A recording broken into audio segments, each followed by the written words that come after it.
공개회의 전 말씀드릴 것이 있습니다.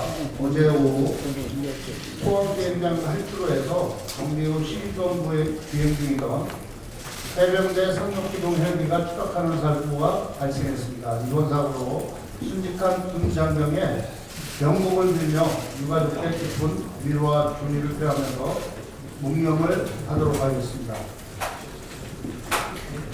일어나서 하시도록 하겠습니다. 노인위원장님 원래 앉아서. 네, 앉아 계십시오. 앉아 계십시오. 앉아 계십시오. 그냥 무리하지 마시고 앉아 계십시오. 우리가 안 좋아. 왜냐면 이게 뭐야? 세우고 하지. 양해를 해주시기 바랍니다. 끼지 마. 일동 공연.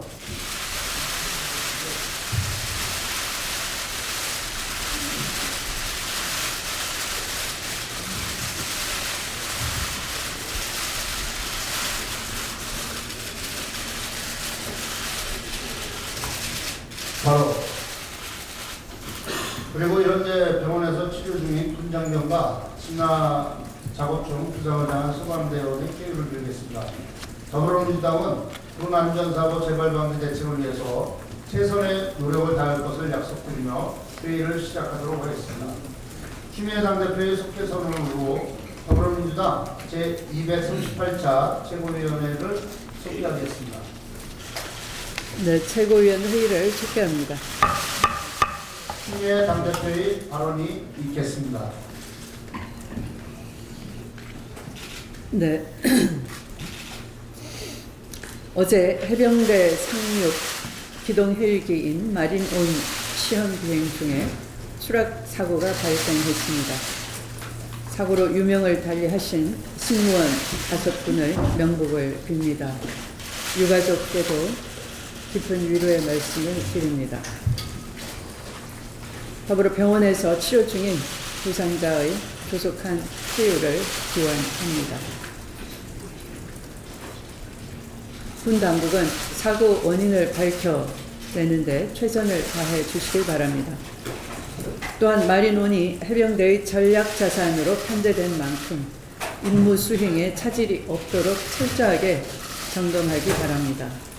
최근 육해공을 가리지 않고 발생하는 군대 내의 각종 안전사고로 군 장병들의 생명이 위협을 받고 있습니다. 군 당국부터 안전사고에 대한 경계심을 갖고 안전대책 수립에 나설 것을 강력히 촉구하는 바입니다.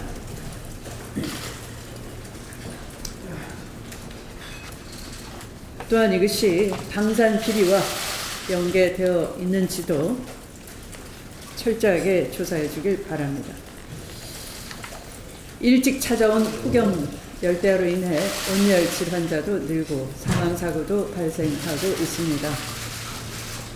지난 촛불 대선 과정에서 전국을 다니시면서 정권 교체를 위해 당을 위해 헌신해 주신 우리 송현석 최고위원님께서 오랜만에 나오셨습니다. 아마 많은 걱정으로 나오신 것 같습니다. 이번 폭염은 앞으로 한 달 이상 계속될 것으로 전망이 돼 각종 폭염 피해가 일어날 것으로 예상됩니다.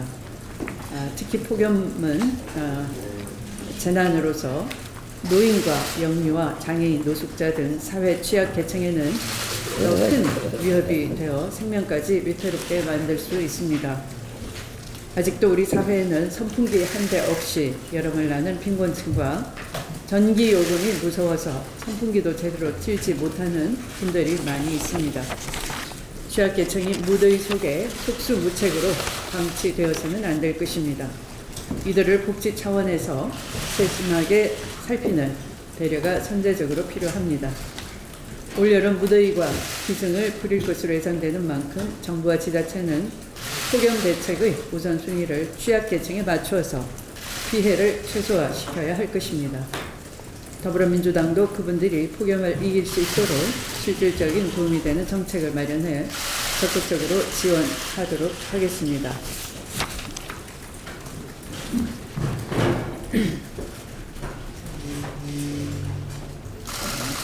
탄핵이 기각될 경우를 대비한 계엄령을 준비했다는 기상천외한 문건에 대해서 김우 사령관의 독단 계획이 결코 아니라고 누구나 생각이 될 겁니다. 그래서 과연 개헌 문건의 사실상의 윗선이 누구인지, 당시의 청와대 군의 시세가 누구였는지를 명명백백하게 밝혀야 할 것입니다.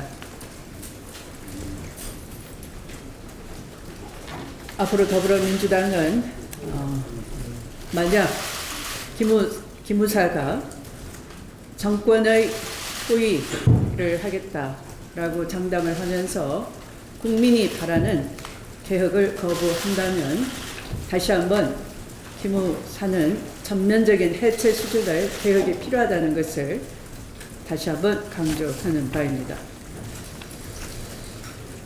특히 촛불 대선 당시에 장갑차까지 이 국회에 들어와서 특히 야당 의원들에 대해서 보호의 명령 아래에 국회를 짓밟으려 했다는 그런 계획은 끔찍하기조차 합니다. 이번 사안은 다시 한번 헌법 수호를 제대로 하지 못한 대통령에 대한 탄핵 재판이 진행 중에 이루어진 내란의 예비 업무 행위로서 철저하게 발본색은 되어 그 뿌리를 뽑아내야 되는 개혁 과제 중의 가장 중요한 개혁 과제라는 것을 다시 한번 말씀드립니다. 당정은 어제 하반기 경제정책 방향 및 저소득층 지원대책 당정협의를 개최하여 지원 방안을 발표했습니다. 우리 경제의 활성화를 위한 우선되어야 하는 조치는 한계 소비 성향이 높은 저소득층의 소득을 높이는 것으로 바로 최저임금 인상입니다. 두 번째 조치는 우리 경제의 취약계층에게 최소한의 인간적 삶을 보장하는 것, 즉 사회 안전망을 확대하는 것입니다. 노인 빈곤층을 위한 기초연금 확대와 노인 일자리 확대, 취업 절벽 앞에 선 청년층을 위한 구직 활동의 지원금 확대, 저소득 근로자를 위한 근로장려금의 확대, 한부모 가족을 위한 아동 양육비 확대는 큰 의미가 있을 것입니다. 최저임금 인상과 사회 안전망 확대로 소비와 고용을 늘리는 선순환 구조가 급히 정착될 수 있도록 하겠습니다. 최근 발표된 여론조사 결과에 따르면 우리 국민 10명 중 7명은 현 정부의 소득주도 성장 정책이 계속 추진되어야 한다고 큰 지지를 보내고 있습니다. 한편 야당과 보수 언론의 주장인 문재인 정부는 소득주도 성장을 포기하고 대기업 중심 성장 정책으로 전환해야 한다는 의견에는 국민 10명 중 2명도 지지하지 않는 것으로 응답하고 있습니다. 이에 야당과 보수 언론은 혹세무민과 근거 없는 주장으로 국민의 눈과 귀를 가리는 우를 멈춰야 할 것입니다. 당정은 앞으로도 복지 확대, 소득 양극화 해소 등을 국민을 위해 더 노력하고 정부 정책이 실질적인 효과를 거둘 수 있도록 최선을 다하겠습니다. 일본 정부의 역사 왜곡이 갈수록 전액 가경이라 어제 일본 문부과학청이 독도 왜곡 교육을 의무화한 고교 학습 지도 요령을 3년 앞당겨 시행하기로 고시했다고 합니다. 초중등 학교에 이어 고등학교까지 침략을 미화시키고 식민사관을 정당화하려는 일본 정부의 교육 방침에 강한 유감을 표합니다. 지난 5월에는 한국의 독도 불법 점거와 일본의 주장을 담은 외교 청서를 제작해 외교적 도발 수위를 더욱 높인 바가 있습니다. 아베 총리가 한일 양국의 미래지향적 관계를 강조하면서 문재인 대통령의 방위를 언급한 지 9일 만에 또다시 역사 도발을 저지른 일본 정부의 태도에 분노를 금하지 않을 수가 없습니다. 일본의 자위적인 역사 인식이야말로 일본 스스로를 고립시키고 국제사회의 질타를 야기할 것이라는 점을 거듭 강조합니다. 대한민국은 역사적으로나 실효적으로나 우리의 영토인 독도에 대한 도발을 용납할 수 없으며 좌시하지도 않을 것입니다. 일본의 역사 왜곡에 강한 유감을 표하며 고질적인 우경화 교육을 즉각 중단할 것을 강력히 요구합니다. 말씀을 마치겠습니다. 고맙습니다. 안규배 최고위원의 발언이 있겠습니다. 네, 어제 포항 비행장에서 시민대기란 해병대 헬기가 추락했습니다. 나라를 지키는 길 위에 목숨을 잃은 김정일 중령, 노동환 소령, 김진화 중사, 김세영 하사, 김재우 상병 등의 넋을 비통한 마음으로 애도합니다. 더불어 피부치를 보낸 유족과 오랜 시간 형제정을 나눈 전우에게도 진심으로 위로의 말씀을 전합니다.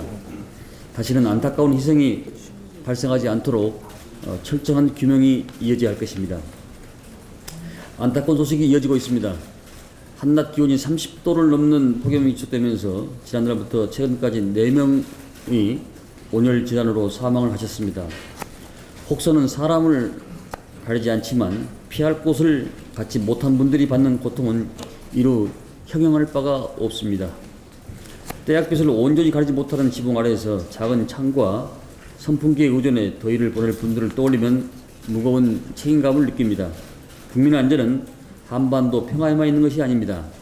자연재난 앞에서 국민 모두가 행복할 수 있도록 최선을 다해야 합니다. 문재인 정부는 국정과제로 재난안전관리에 국가 책임체제를 구축하겠다고 했습니다.